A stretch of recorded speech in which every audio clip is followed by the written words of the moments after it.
किसी दूर पहाड़ी इलाके में बसा था एक छोटा सा गांव। नाम था चंदनपुर। यह गांव अपनी हरियाली, शांत वातावरण और एक प्राचीन मंदिर के लिए जाना जाता था, जो जंगल के बीचों बीच एक विशाल बरगद के पेड़ के नीचे बना था।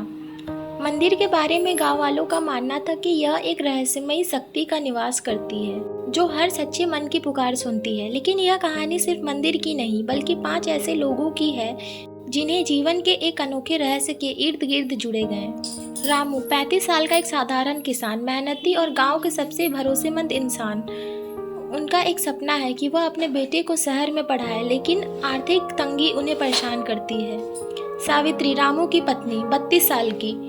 वह गांव की सबसे अच्छी कहानीकार और हर रात बच्चों को मंदिर के रहस्यों की कहानी सुनाती है। किशन, 20 साल का एक उत्साहित लड़का जो गांव छोड़कर शहर में कुछ बड़ा करना चाहता है। वह टेक्नीशियन की शौक रखता है और हमेशा अपने पुराने मोबाइलों में कुछ न कुछ खोजता रहता है।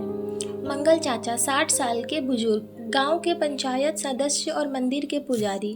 उन्हें गांव के पास इतिहास और मंदिर के रहस्यों की गहरी जानकारी थी। ललिता, 25 साल की एक शिक्षिका, जो हाल ही में गांव के स्कूल में पढ़ाने आई है। वह अनिरुद्ध विचारों वाली है और गांव में बदलाव लाना चाहती है। कहानी की शुरुआत में हम देखते हैं, एक रात जब चांदनी गांव पर छाई थी, सावित्री बच्चों को मंदिर की कहानी सुना रही थी। उसने बताया कि बरगद के पेड़ के नीचे एक प्राचीन ताबीज दबी है। यह ताबीज सच्चे दिल वालों को ही मिलता है और जो इसे पाता है उसकी एक इच्छा पूरी होती है। लेकिन ताबीज को पाने के लिए 3 चुनौतियां पार करना होता है, जो मंदिर की आत्मा तय करती है। बच्चों के साथ साथ किशन और ललिता भी यह कहानी सुन रहे थे। किशन की आंखों में चमक थी, जबकि ललिता को यह सब कोरी कल्पना लग रही थी। अगले दिन सुबह रामू खेत में काम कर रहा था, तभी उसे एक पुराना जंग खाया हुआ धातु का टुकड़ा मिला। वह उसे मंगल चाचा के पास ले गया। मंगल चाचा ने टुकड़े देखते हुए चौंक कर कहा, यह ताबीज का एक हिस्सा है रामू, तुम्हें यह खेत में मिला?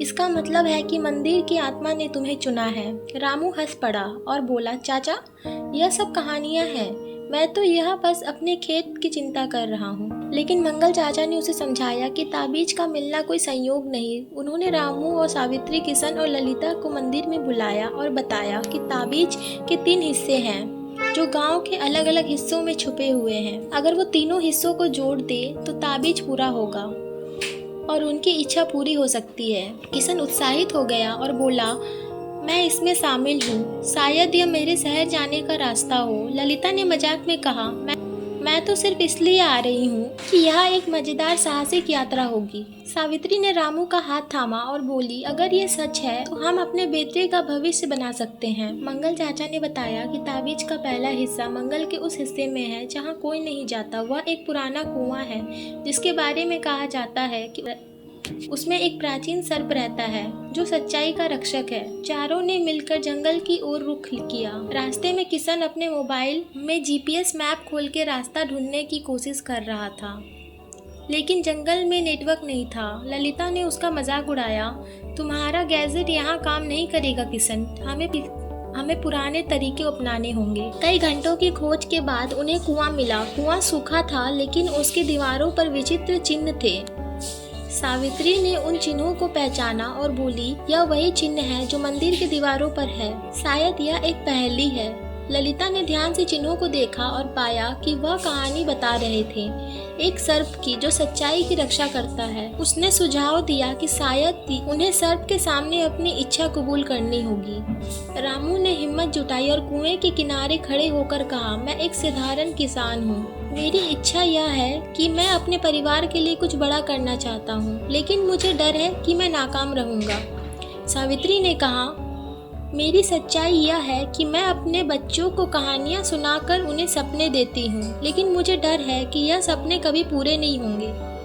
किशन ने कबूल किया, मैं गांव छोड़ना चाहता हूँ, लेकिन मुझे डर है कि शहर में मैं अकेला रह जाऊँगा।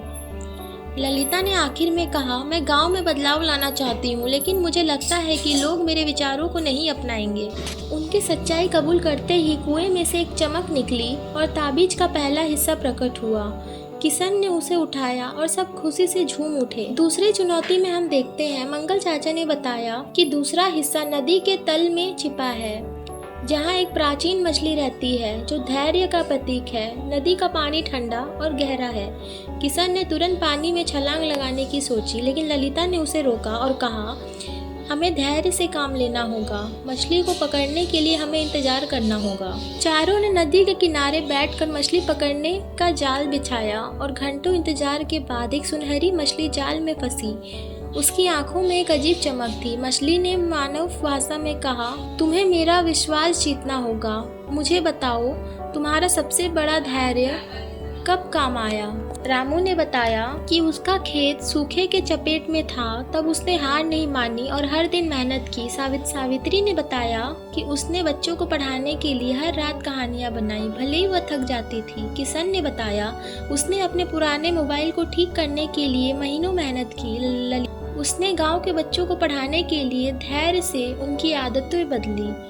मछली संतुष्ट हुई और ताबीज का दूसरा हिस्सा नदी के तल से उभरा। तीसरी चुनौती में हम देखते हैं, अब तीसरा हिस्सा मंदिर के अंदर था। मंगल चाचा ने बताया, यह हिस्सा सबसे मुश्किल है क्योंकि यहाँ आत्माएं स्वयं सवाल करेंगी।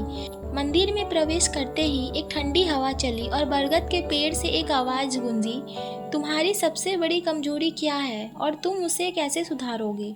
रामू ने कहा, मेरा डर मेरी कमजोरी है, मैं इसे मेहनत और विश्वास के साथ दूर करूंगा। सावित्री बोली, मेरा आत्मविश्वास कम है, मैं हर दिन खुद को बेहतर बनाऊंगी। किशन ने कहा, मैं जल्दबाजी करता हूँ, मैं धैर्य सीखूंगा। ललिता बोली, मैं दूसरों की बात कम सुनती हूँ, अब मैं सबकी राय लूंगी। आवाज ने उनकी ईमानदारी की तारीफ की और ताबीज का आखिरी हिस्सा प्रकट हुआ। तीनों हिस्सों को जोड़ते ही ताबीज चमक उठा। मंगल चाचा ने कहा, अब तुम्हारी इच्छा मांगो। रामू और सावित्री ने अपने बेटे के लिए बेहतर शिक्षा मांगी। किशन ने एक अच्छी नौकरी की इच्छा मांगी। ललिता ने गांव के स्कूल को बेहतर बनाने की इच्छा मांगी। ताबीज चमककर गायब हो गया और कुछ महीनों बाद गांव में बदलाव दिखने लगे। रामू को एक सरकारी योजना में मदद मिली, किशन को शहर में नौकरी मिली और ललिता के स्कूल को नया भवन मिला। यह कहानी गांव में आज भी सुनाई जाती है और लोग सच मानते हैं कि सच्चाई, धैर्य और ईमानदारी से हर चुनौती जीती जा सकती है।